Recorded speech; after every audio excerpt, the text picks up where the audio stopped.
उतनी आकांक्षा भी नहीं है अब।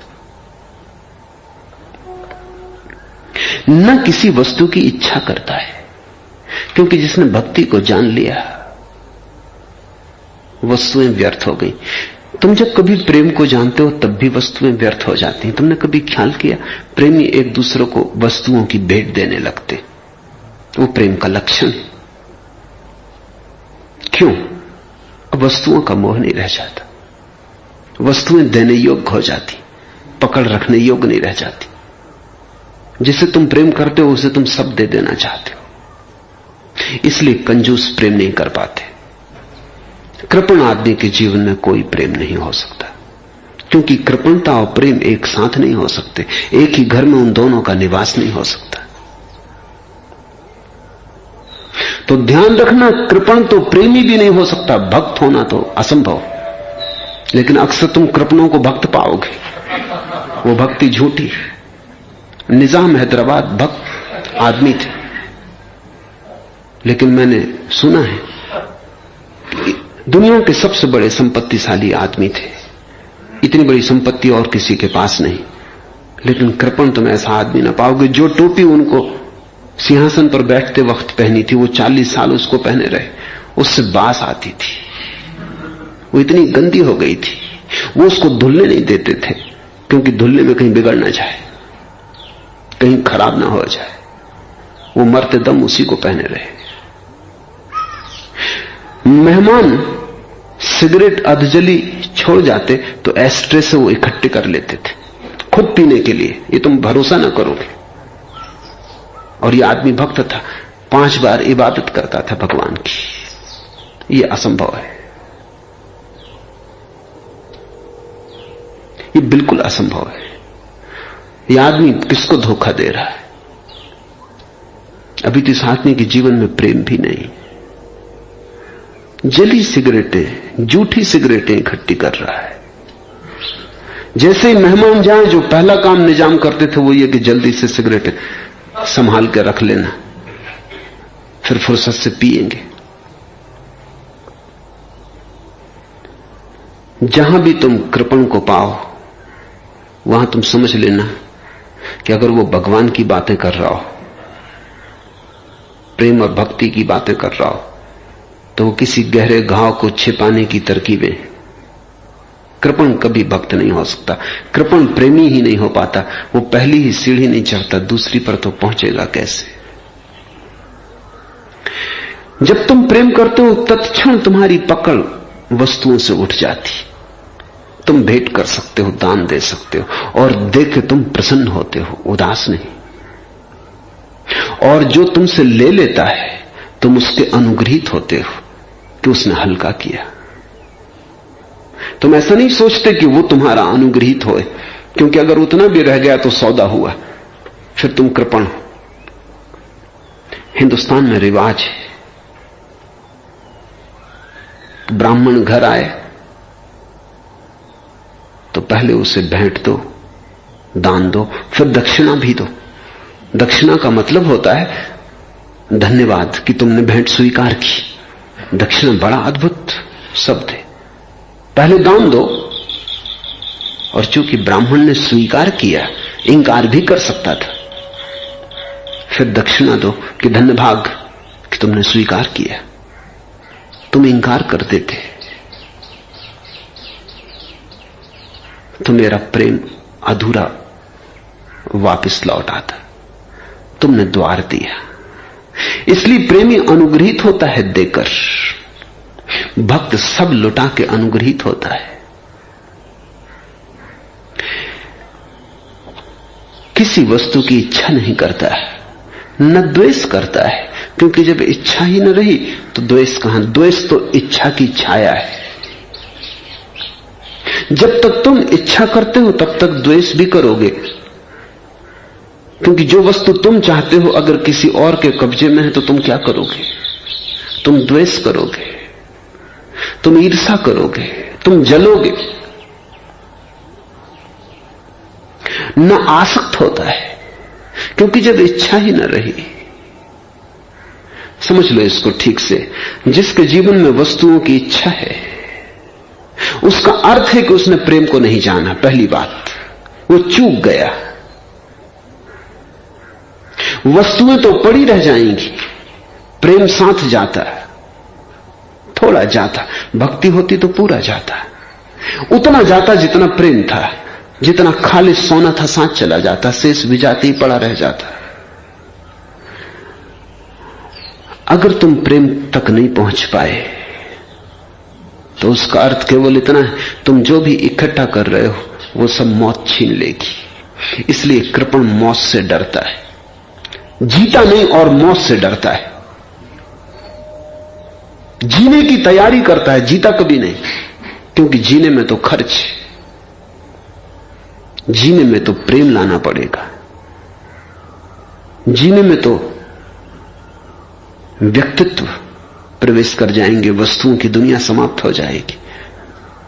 न वो सिर्फ जीने की तैयारी करता है, मकान बनाता है जिसमें कभी रहेगा, धन इकट्ठा करता है जिसको कभी भोगेगा, शादी करता है पत्नी जिससे कभी प्रेम करेगा फुर्सत से, बच्चे पैदा करता है कि कभी जब समय होगा, सुविधा होगी, तब इन पर आशीर्वाद बरसा देंगे। मगर वो दिन कभी आता नहीं, वो तैयारी ही करता है। एक दिन मौत उसे उठा लेती और जो भी उसने इकट्ठा किया था वो सब पड़ा रह जाता है। इसका भय सताता है, इसलिए कृपण डरता रहता है, और डर के कारण और भी कृपण होता जाता है। मौत के खिलाफ इंतजाम करता है। मौत के खिलाफ एक ही इंतजाम है और वो है प्रेम। मौत के खिलाफ दूसरा कोई इंतजाम नहीं, कोई सुरक्षा नहीं, कोई बीमा कंपनी मौत के खिलाफ सुरक्षा नहीं दे सकती, सिर्फ प्रेम। क्योंकि प्रेम के क्षण में तुम वस्तुओं के ऊपर उठते हो और व्यक्तित्व दृष्टि में आता है। व्यक्तियों का संसार शुरू होता है, वस्तुओं का समाप्त होता है। तब वस्तुएं साधन रूप हो जाती। तुम प्रेम के लिए उनका उपयोग करते हो, लेकिन वे तुम्हारा उपयोग नहीं कर पाती। जब तुम वस्तुओं की इच्छा करते हो तो जो वस्तुएं तुम्हारे पास हैं उनमें तुम्हारी आसक्ति होती, कोई छीन ना ले, और जो तुम्हारे पास नहीं है, दूसरों के पास है, उनसे तुम्हारा द्वेष होता है, क्योंकि उनके पास है और तुम्हारे पास नहीं। इच्छा के दो पहलू बन जाते हैं। फिर अपने पास जो है उसे पकड़ो और दूसरे के पास जो है उसे छीनो। तब सारा जीवन एक छीना झपट, एक आपाधापी, एक दौड़ धूप हो जाती। हाथ कुछ भी नहीं लगता, मरते वक्त हाथ खाली होते। न आसक्त होता है, न उसे विषय भोगों में उत्साह होता है। ये बहुत समझ लेने जैसा है। विषय भोगों में तुम्हें उत्साह तभी तक है जब तक तुम्हें परम भोग का स्वाद नहीं मिला।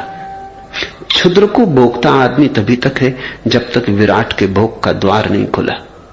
कंकड़ पत्थर बीनते हो क्योंकि हीरे जवाहरातों का पता नहीं। कूड़ा करकट इकट्ठा करते हो क्योंकि संपत्ति की कोई पहचान नहीं। ये लक्षण है भक्त का कि उसे विषय भोगों में कोई उत्साह नहीं होता। कामी को सिर्फ विषय भोग में उत्साह होता है और कोई उत्साह नहीं होता। प्रेमी को विषय भोग में उत्साह नहीं होता है, किन्हीं और चीजों में उत्साह होता है। अगर उनके सहारे काम भी चले तो ठीक। जैसे समझो, अगर तुम किसी व्यक्ति के प्रेम में हो तो तुम चाहोगे कि दोनों बैठ के कभी शांत आकाश में तारों को देखो। कामी नहीं चाहेगा ये। कामी कहेगा क्यों फिजूल समय खराब करना, तारों में क्या रखा है, एक दफा देख लिए सदा के लिए देख लिए। कामी को तो शरीर में रस है, तारों में नहीं, चांद में नहीं, पक्षियों के गीत में नहीं। दो प्रेमी बैठ के सितार सुन सकते हैं या गीत गा सकते हैं, या दो प्रेमी बैठ के शांत मौन ध्यान कर सकते हैं, प्रार्थना कर सकते हैं। उस प्रार्थना के माध्यम से ही अगर काम भी जीवन में आ जाए तो उन्हें कोई विरोध नहीं है। लेकिन शुरू उन्होंने प्रार्थना की थी। चांद को देखते देखते वो करीब आ जाएं और एक दूसरे का हाथ हाथ में ले लें तो उन्हें कुछ विरोध नहीं है, लेकिन देखना उन्होंने चांद को शुरू किया था। प्रेमियों की आंख एक दूसरे पे नहीं होती, एक साथ किसी और चीज पे होती। कामियों की आंख एक दूसरे पे होती और किसी चीज पे नहीं होती। प्रेमी किसी और तीसरी चीज को देखते हैं अपने से पार। प्रेम का कोई गंतव्य है, काम का कोई गंतव्य नहीं। काम अपने आप में समाप्त हो जाता है, प्रेम अपने से पार जाता है। जो पार ले जाए, जो अतिक्रमण कराए, जो तुम्हें तुमसे ऊपर देखने की सुविधा दे, वही प्रेम है। तो प्रेमी कभी बैठ के सितार सुनेंगे, या कभी गीत गाएंगे, या कभी नाचेंगे, या कभी खुले आकाश के नीचे लेटेंगे, या कभी सागर तट पर घूमेंगे, कभी सागर के नाद को सुनेंगे। लेकिन प्रेमी कामी नहीं। प्रेमी का कुछ लक्ष्य जो दोनों से पार है।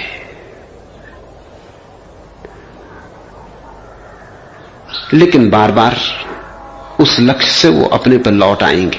भक्त कभी नहीं लौटता, गया सो गया। वो जब चांद की तरफ गया तो गया गया गया, फिर नहीं लौटता।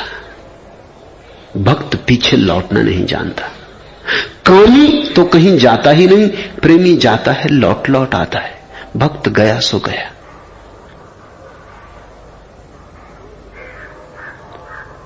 काम ऐसे है जैसे पिंजरे में बंद पक्षी,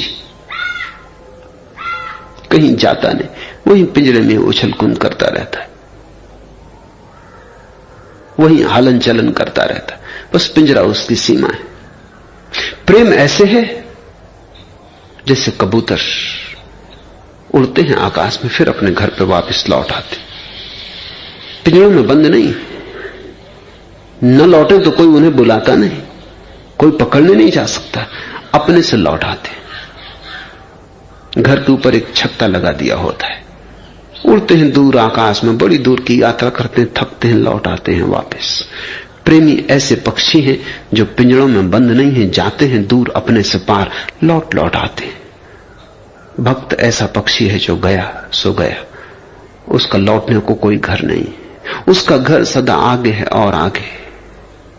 वो जब तक परमात्मा तक ही न पहुंच जाए तब तक यात्रा जारी रहती। भक्ति के प्राप्त होने पर मनुष्य न किसी वस्तु की इच्छा करता है, न द्वेष करता है, न आसक्त होता है, और न उसे विषय भोगों में उत्साह होता है।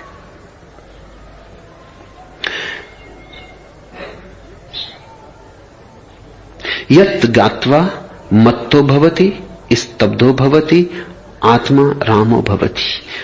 उस भक्ति को जानकर मनुष्य उन्मत्त हो जाता है, स्तब्ध हो जाता है और आत्मा राम हो जाता है। उन्मत्त हो जाता है, पागल हो जाता है। भक्ति अपूर्व उन्मत्तता है। आंखें सदा नशे से सरोबोर रहती, मन सदा एक अपूर्व बेहोशी में डूबा होता है। जीवन साधारण गति नहीं रह जाती, नृत्य हो जाता है। जीवन से गद्य खो जाता है, पद्य का जन्म होता है, किसी और ही आयाम में प्रवेश हो जाता है। वह सिजदा क्या रहे एहसास जिसमें सिर उठाने का। इबारत और बकदरे होश तौहीने इबादत है। भक्त का सिर झुकता है तो फिर उठता नहीं। साधारण लोगों तो पागल मालूम पड़ेगा। साधारण लोग तो सिर झुकाते नहीं, सिर्फ दिखाते हैं कि सिर झुकाते, दिखाते भर हैं। अहंकार तो अकड़ा खड़ा रहता है, शरीर ही कवायद करता है। वह सिजदा क्या रहे एहसास जिसमें सिर उठाने का। लेकिन भक्त ऐसे पागल हैं कि वो इसी को सजदा कहते हैं, इसी को सिर झुकाना कहते हैं कि जब ये ख्याल ही न रह जाए कि अब सिर उठाना भी, झुका दिया उसको उठाना क्या, मिटा दिया उसे वापस संभालना क्या। इबारत और बकदरे होश तौहीन इबादत है। और होश क्या बचाना, जब डूबे तो डूबे। होशियारी से कहीं कोई डूबता है, हिसाब रख के कहीं कोई प्रेम में गया है। गणित को तो छोड़ जाना पड़ता है पीछे, तर्क के तो पार जाना होता है। बुद्धि तो बेईमानी है, चालाकी है, बुद्धि तो कुशलता है, गणित है। प्रेम इस तरह के गणित को स्वीकार नहीं करता।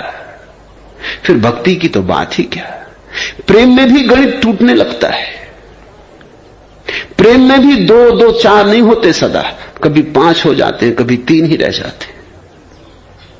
प्रेम में हिसाब किताब की दुनिया डमाडोल हो जाती। भक्ति तो आखिरी शराब है, फिर उसके आगे और कोई नशा नहीं। वह सिजदा क्या रहे एहसास जिसमें सिर उठाने का। इबारत और बकदरे होश, प्रार्थना और वो भी होश के साथ। तो भले आदमी प्रार्थना करने ही क्यों गए, दुकान ही चलाते, वही तुम्हारी पात्रता थी। जब प्रार्थना करने गए तो फिर क्या होश, क्या हिसाब। इबारत और बकदरे होश तौहीन इबारत है। फिर तो तुम प्रार्थना की बेइज्जती कर रहे हो, तौहीन कर रहे हो।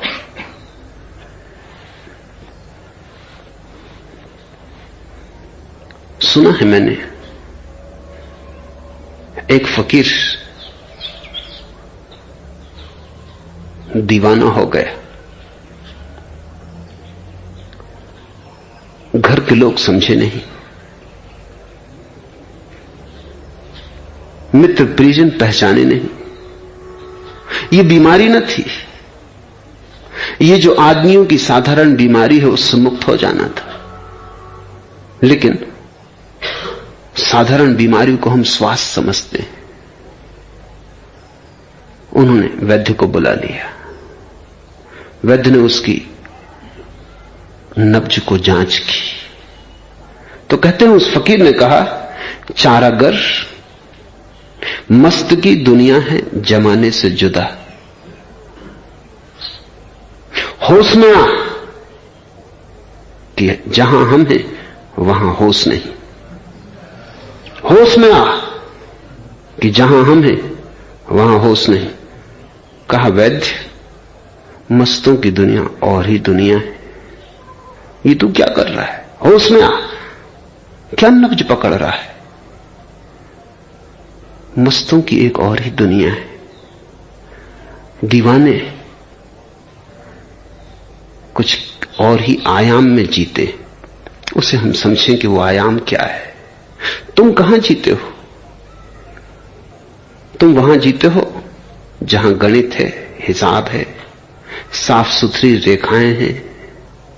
तुम ऐसे जीते हो जैसे कोई बगीचा बना लेता है, साफ सुथरा। भक्त ऐसे जीता है जैसे कोई जंगल में जीता है, कुछ साफ सुथरा नहीं है। आदमी के हाथ की कोई छाप नहीं है, सिर्फ परमात्मा के हस्ताक्षर है। वो किसी नियम से नहीं जीता, क्योंकि जिसने प्रेम को पा लिया उसके लिए कोई नियम लागू नहीं होते, जरूरत नहीं रह जाती। संत अगस्तीन को कोई पूछता था कि मुझे एक ही नियम बता दो, बहुत नियमों की बात मुझसे मत करो, मैं ना समझ। बहुत आज्ञाएं मुझे मत दो क्योंकि मैं भूल ही जाऊंगा, तो मुझे एक ही सार की बात बता दो। मैं शास्त्रों को नहीं जानता हूं। आदमी बड़ा अनूठा था, क्योंकि अपने अज्ञान को स्वीकार करने से बड़ी घटना इस जगत में और नहीं। मैं अज्ञानी हूं, उसने कहा मुझे तुम साधारण सा सूत्र दे दो जो मैं पाल लूं, जो मुझे भूले ना। तो अगस्तीन ने बहुत सोचा, अगस्तीन बोलने में कुशल आदमी था, लेकिन इस आदमी के सामने उसका बोलना खो गया। उसने बहुत सोचा, उसने कहा फिर तुम एक काम करो, प्रेम, बस इतना ही याद रखो, फिर शेष सब अपने से हो जाएगा। तुम प्रेम करो, सब नियम पूरे हो जाते हैं, और तुम सब नियम पूरे करो, प्रेम को छोड़ दो तो तुम सिर्फ धोखे में हो। बिना प्रेम के कोई नियम पूरा नहीं होता। बिना प्रेम के सारी नीति अनीति है, और सारा आचरण सिर्फ दुराचरण को छिपाने की व्यवस्था है। प्रेम के अतिरिक्त कोई आचरण नहीं, और जिसने प्रेम को पा लिया उसके लिए फिर आचरण के कोई नियम नहीं, कोई अनुशासन नहीं, उसने परम अनुशासन पा लिया।